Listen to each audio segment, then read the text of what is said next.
Welcome to the FemiNinja Project. I am your host, Cheryl I Love, middle-aged ninja hiding in plain sight, dedicated to restoring human dignity one person at a time and helping you unleash your personal power. Discover that it's possible to look like a woman, act like a lady, move like a ninja, and think like a warrior. And remember, men are always welcome on the FemiNinja Project.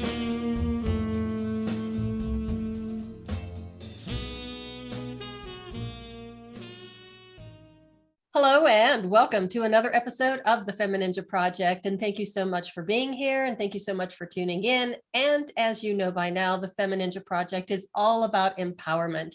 And there are so many different aspects of our life that we can be more empowered. And that is through relationships, whether it's health, wellness, or our finances. And our financial health and well-being is such an important part of our life. It can be a source of incredible stability, or it can be a source of peace, strength, and power.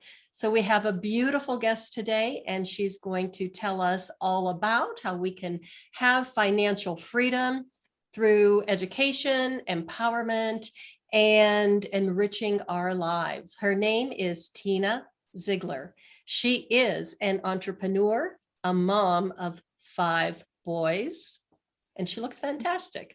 She is the co-owner and founder of WealthyIQ, a company dedicated to protecting families from financial enslavement and devastating future taxations. Basically, they make it easy for people to transform debt into wealth. So Tina, thank you so much for being here and welcome to the show. Thank you so much for having me. I appreciate it. Well, yeah, that's what we do, and we're passionate about it. We love it. I love that I get to help people day to day, every day, and make a huge difference in their life when they feel like they're in a place they didn't think they'd be at, and maybe discouraged, frustrated. And we get to come in and play a part in giving them hope and excitement. And so we love that. And my husband and I work together. Mm-hmm. So like you said, we have 5 boys. They range in age now from 15 to 23. Wow. And they're fabulous. They love their mom, and yeah, they're great. And then I have a wonderful husband. So thanks for having me on. It's great to have you. And there's so much to your story. You actually didn't start in finances or helping people find financial freedom. You actually started your professional career as a nurse. I did. Yeah. I went to nursing school outside of, as soon as I graduated from high school, and got my BSN in nursing. I worked for about 1.5 to 2 years. And then I had 5 kids. So that set me back in the nursing program or, career. And so what I ended up doing is I ended up just staying home and being a stay-at-home mom for 18 years, which was honestly is what I really wanted to do. I went to nursing school just to get a degree and have that in my back pocket if I needed it.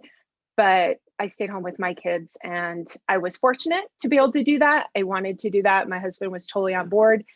And so that's what I did. And so then by the time they were older, some life events happened. And I guess I can go into that maybe, or. Sure. Tell us what the transition, what triggered the transition. Yeah.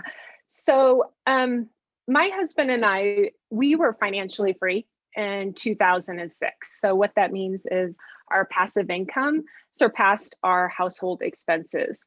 And then in 2016, through a series of life events, my husband was unexpectedly diagnosed with cancer. In 2015, he had kidney cancer. He went to the doctor with just a stomach ache and came out with cancer. So that was the first blow. Thankfully, he's great now. He had to have surgery Didn't have to go through chemo or radiation or anything like that, but it was a big blow. So we had that happen. And then a couple months later, his mom had 2 strokes. Then a few months later, his dad passed away.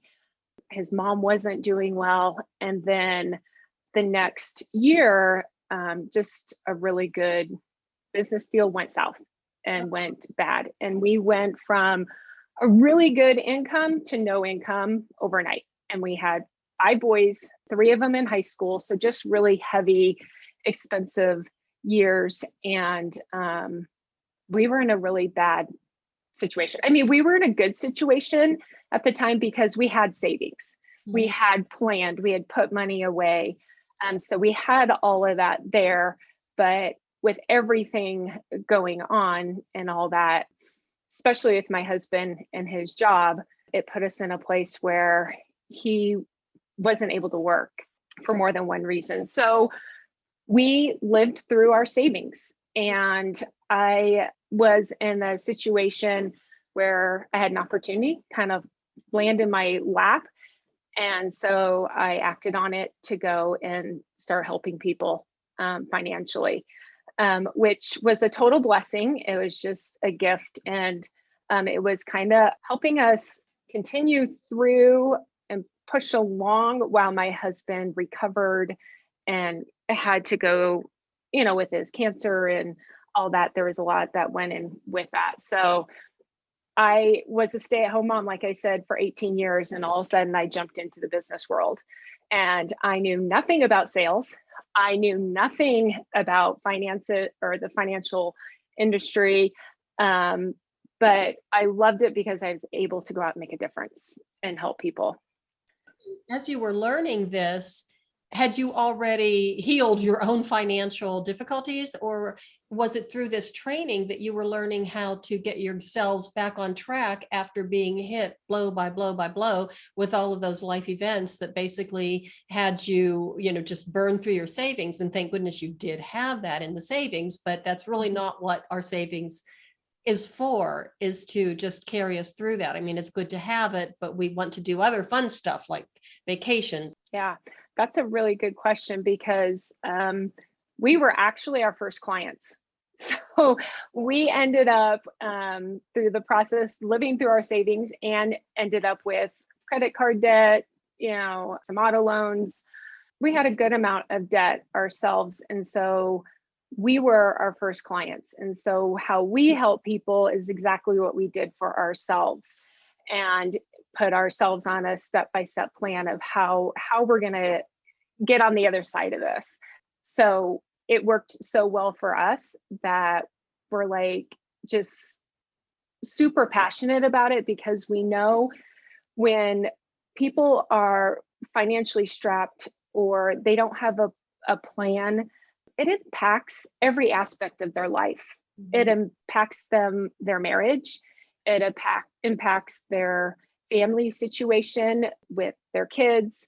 It affects their health and their wellness. There's just so much that it affects, that we are on a mission to go out and help everybody not only just pay off all their debt, but increase their earning power along the way as well. Well, it just is such a feeling of helplessness when you are having a lot of financial stress. And I think a lot of people can relate to that right about now, because, in the year of COVID, just all the changes, and a lot of people have lost income, lost their jobs, but it puts an incredible amount of wear and tear on us. And for you and your husband to have been in that place where you were debt free and everything was smooth sailing, to all of a sudden have it flip so dramatically and be on the other side, that must have been devastating. It was super, super hard. Like, thankfully, our marriage is so strong that we were able to come together and grow closer through it. And we truly believe we go through things in life that make us better on the other side.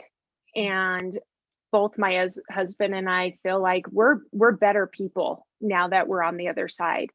And it was super, super hard, lots of tears, lots of sleepless nights, lots of waking up with that feeling of your chest just feeling like you can't breathe. I mean, just it was a lot, because I more so, well, for both of us, but I didn't grow up like that. I just kind of grew up, I'm kind of a, plan, this is what you do, and you have a plan in place, and all of a sudden it just fell apart. It was completely out of our hands. And so it was the hardest thing we've ever been through. Wow. By far. So, and then I have to ask too about the kids, because, you have 5 boys, and obviously they're smart enough to know something's going on, and how it must have impacted them as well. Not necessarily from the financial end of it, but just knowing something was not right, something had changed. And I mean, how did you explain it to them, and how did they respond? Yeah. My younger ones didn't know. They know now. I mean, because we feel like it's part of our story and who we are now. And so our younger ones know now. Our older ones, we tried to be very delicate, because we didn't want to take our stress and our burdens and put it on our kids.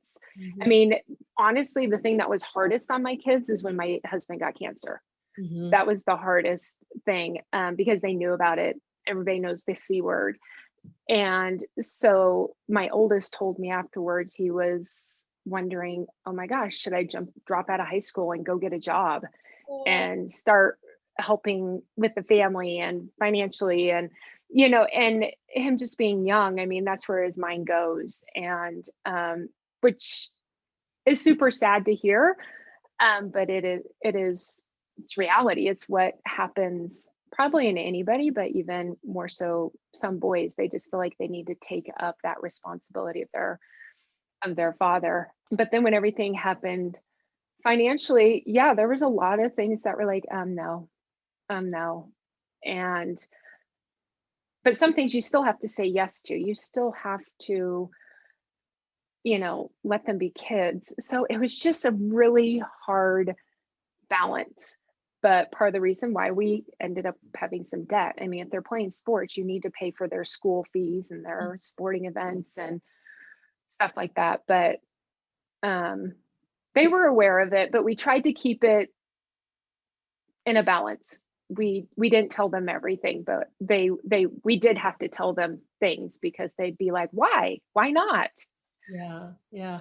Well, it would be an incredible balancing act. But I think, I don't have kids, but I think it is so sweet of your oldest to say that, that he was going to, should I take up the mantle and take care of the family? It's like, oh, that's just so sweet. Yeah. I mean, it's sad, but on the other hand, I mean, that had to make you feel proud as well as sad at the same time.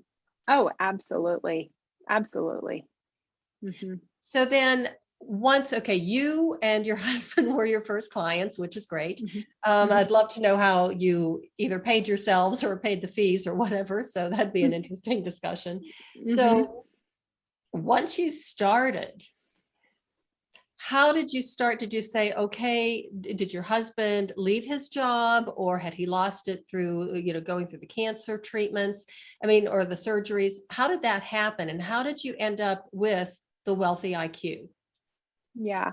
So my husband did not lose his job from cancer or anything. He had an agreement with a company that he was going to get half of the company. And his job was the marketing part of it, building the company, growing them to be large, and that's what he did.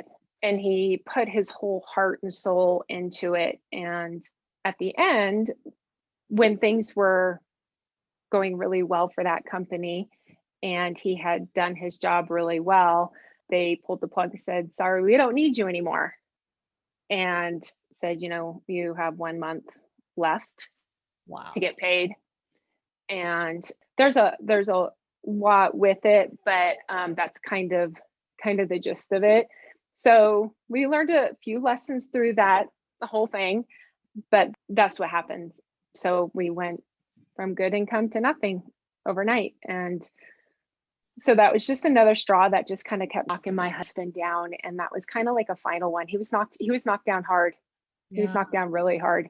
And that's why I'm like, okay, thankfully I went to work and loved it. And like I said, I was able to jump in and help out. And he helped. We kind of switched jobs. It's kind of funny. He ended up doing a lot more at home. I would come home and he would have dinner ready and, have a glass of wine for me and everything, which is what I used to do for him. And so we switched places for a little bit.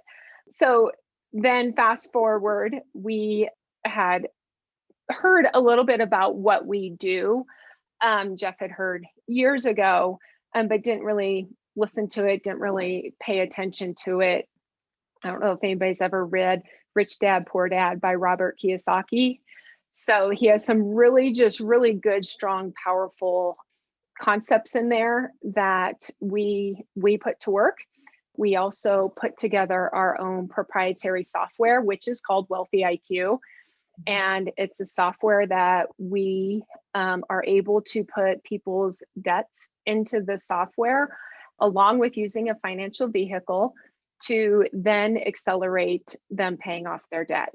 And we usually get someone out of debt in about 10 years or less, and that's including their mortgage. Wow. Which is record times. We have a lot of people who have a lot of student loans is a really big thing right now. Credit cards, those are the two main things, but being able to put it in a plan, step-by-step plan where it just accelerates them getting out of debt. Then when they're out of debt, they're in a place where they can purchase assets that are working for them. Mm-hmm. So they can have that passive income when they go to retire. And so we help them through that whole process. Some people we work with don't even have any debt. They're like, yeah, I don't really have any, but we still help them put together a plan of how to get in a place where they can purchase assets that are working for them and paying them for their retirement and increasing what we call their earning power. Mm-hmm. And I just pulled a phrase from your website this morning that you say that owing less money is the exact same thing as making money. Yeah, so that's a really strong phrase. And that's one that we truly believe that if we can get people where they owe less money is going out to the lenders, that means more money is for them. Mm-hmm. AARP did an article not long ago that over a lifetime, the average American spends $600,000 in interest alone. Oh. And a lot of people aren't aware of that. They don't think about it. They don't take the time to stop and look at, wow, if we can capture that interest for you and then get it working for you, for your retirement and for your legacy, for your family, that's huge. And that's what we really focus on doing, is helping them with that. So yeah, owing less money is the exact same thing as making more money.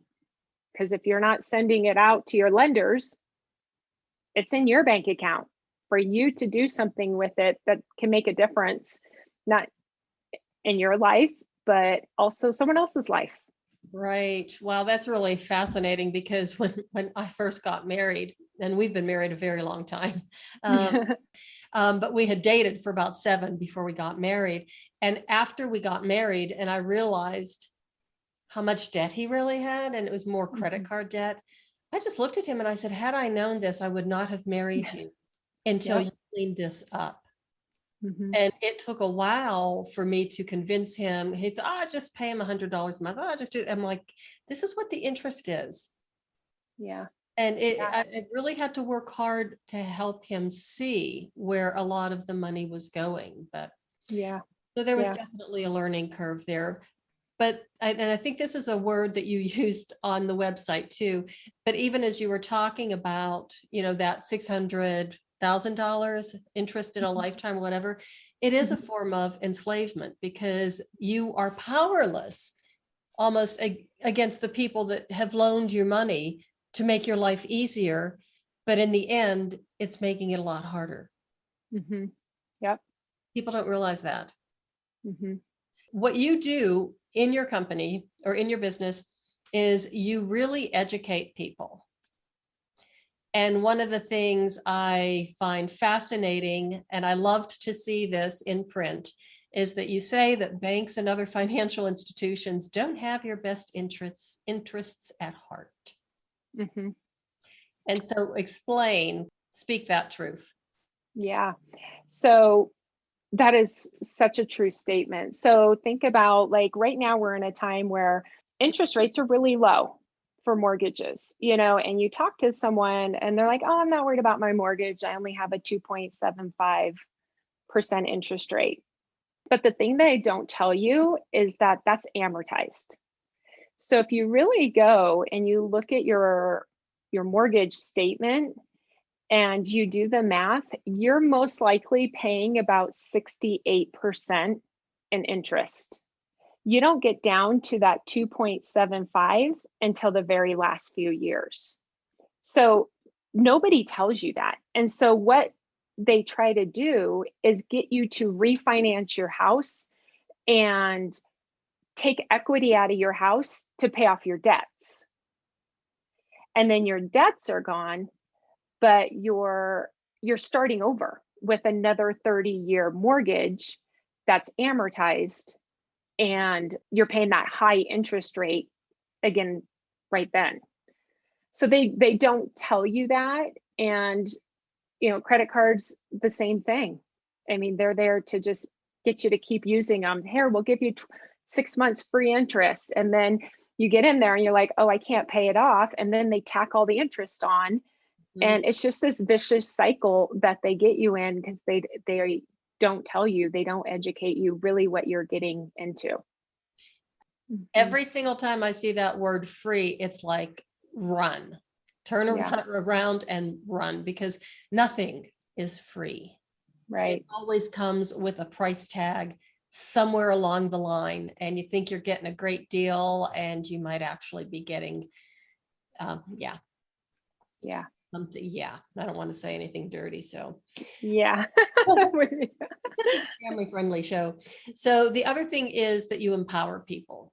So you empower them to take control of their lives, so they truly are not indebted to these other, financial institutions.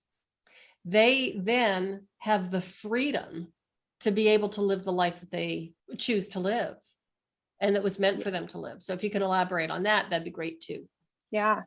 So exactly what you said. I mean, we help them get in a place where they think they're going to be in debt. I mean, okay, so let me back up. There's a lot of people out there, they're like, I want to retire when I'm 65.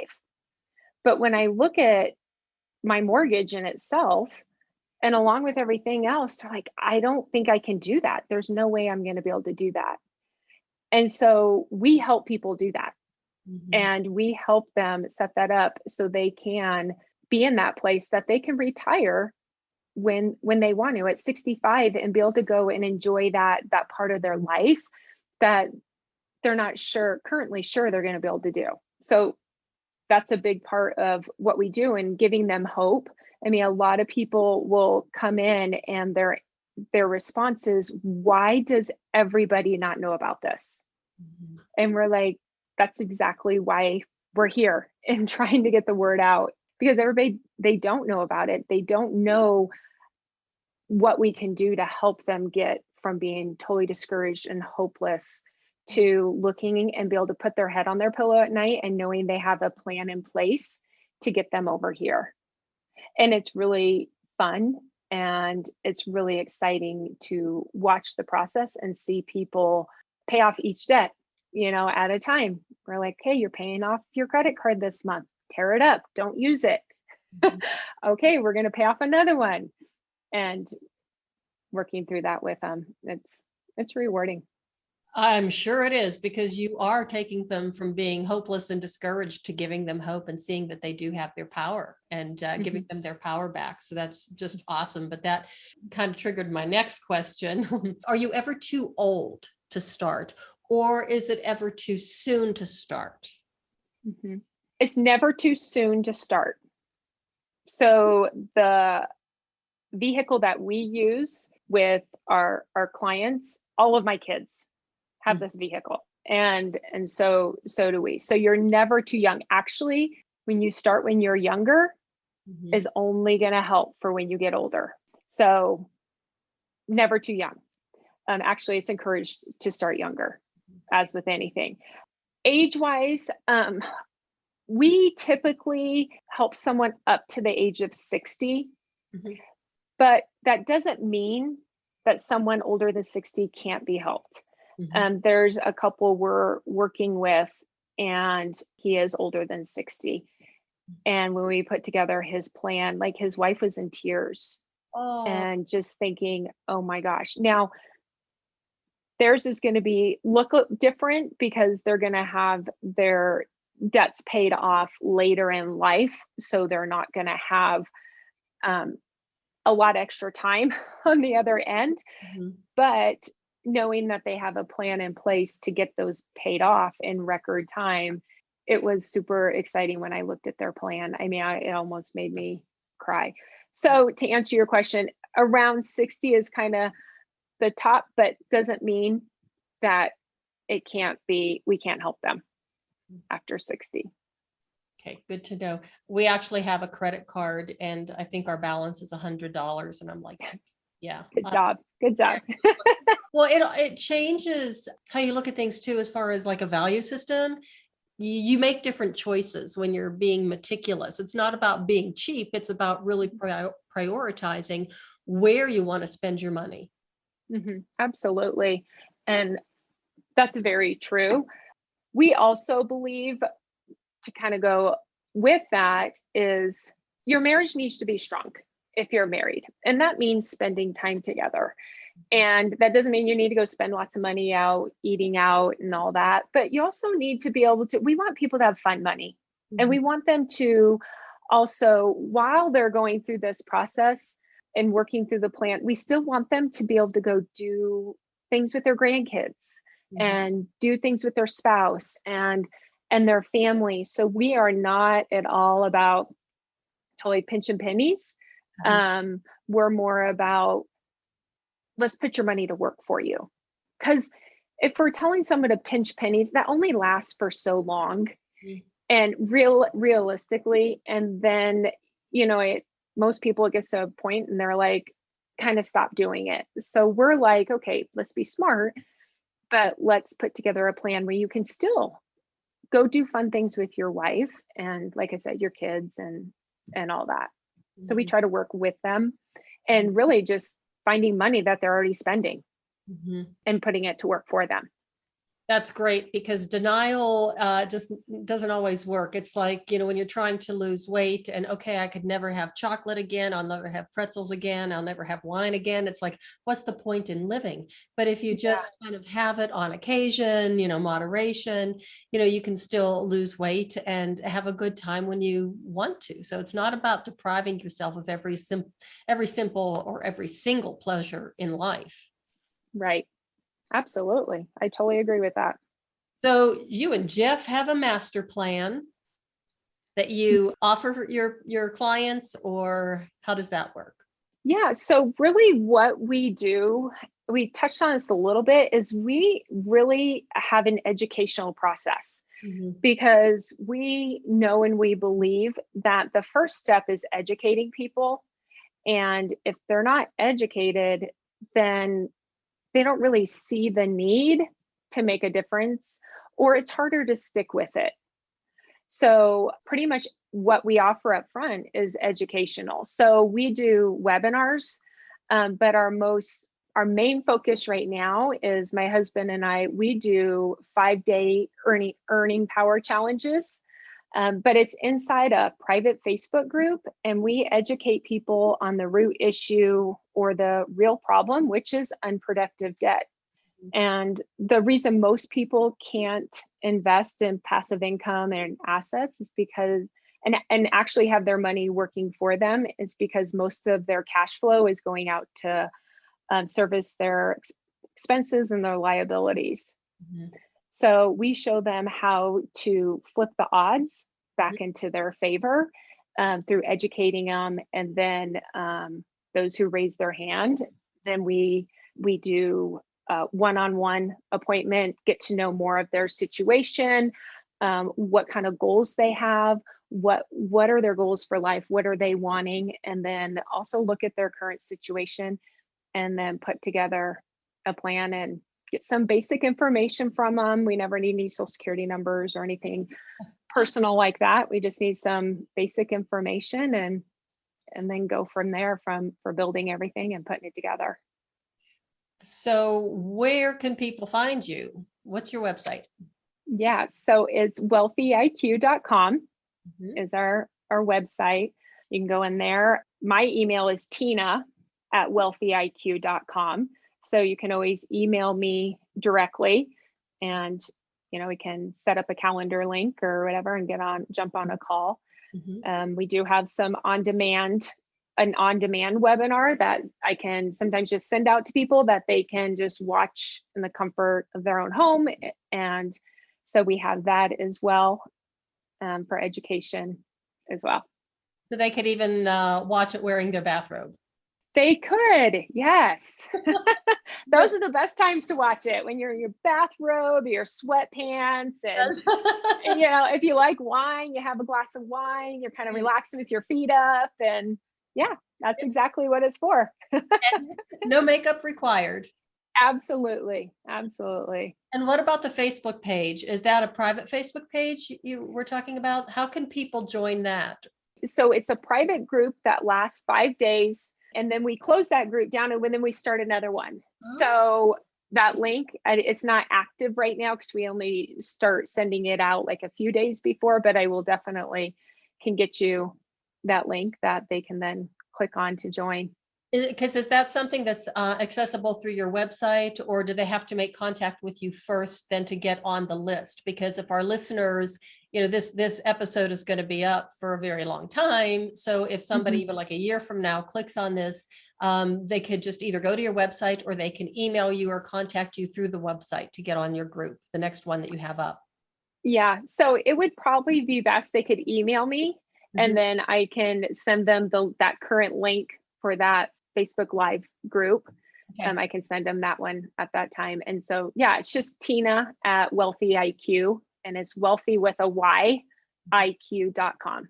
Okay, great. Yeah. Now, do you have any final pearls of wisdom that you would want to leave our listeners with, or a little bit of hope maybe? Yeah. So, I mean, a lot of people we meet and run into, they might be middle aged, like in their 40s, and they're not older, that they're not in their 20s anymore, but they're looking ahead and they're like, how did I get here? Or this isn't where I thought I would be at this time. And they're discouraged and really feel like they don't have hope. They don't have a direction. They don't have a plan. And so, words of encouragement for those people would be, it's not too late. They just need to reach out to me, and we can jump on a call. Like I said, I can send them the on demand so they can watch it, be educated, and then jump back on another call, because it's not too late for them. With the on demand webinar, we show case studies of people just like that. So it's not too late. Okay, good to know. Well, Tina, thank you so much for being here today. I really appreciate it. I always enjoy talking to you. And I think Thanks. you've given our audience some really valuable information and some tips. And not only that, hope that if they are struggling, they have somebody they can contact, somebody's going to help show them the way to be able to have some financial stability and financial freedom. Absolutely. Well, thanks for having me. What a treat to do this with you, and see you again. Excellent. One of these days, hopefully we'll be able to meet face to face in real life or real time. And For sure. Everybody, thank you so much for listening. I really appreciate it. And remember that you can take your power back in every area of your life, including your finances. If you're struggling, if you're having some stress over it, call Tina, check out their website. Jeff and Tina can help you out and put you on a path to financial freedom and taking your power back and away from the financial institutions that really don't care that much about you. And that is the way of the FemiNinja.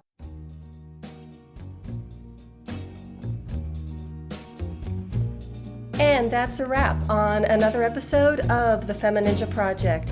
Thank you so much for listening. And remember, be safe, be strong, and until next time, bye now.